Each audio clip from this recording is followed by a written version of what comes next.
Jizzax viloyati G'aldoorol tumani G'ofurg'ulom mahallasi Afrosiyob ko'chasida joylashgan uyimizni 48 ming dollarga sotuvga qo'ygan edik.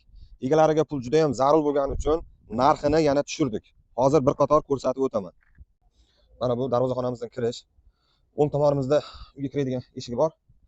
Uyga kirganimizda kattagina yo'lak koridori bor. Yotoqxona, mehmonxona, bu tomonda ham ikkita xonasi bor. Gaz, svet, suv bor. Uyda hamma sharoitlar mavjud. Mana shu joydan chiqamiz. Chiqqanimizda to'g'rimizda hovlisi bor.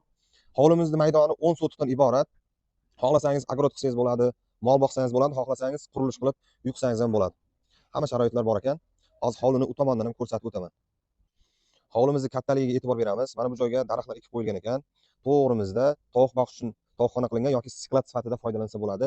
Mana bu hojatxona, undan keyingisi tandirxona. Hovlimizning narxi sezilarli darajada tushirilgan akalar. Atrofda barcha qulayliklar mavjud. Bozor, maktab, bog'cha yaqin. Mana shu uyimizning narxini 48 ming dollardan 39 ming dollarga tushirildi. Yana ozgina kelishiladigan joyi bor.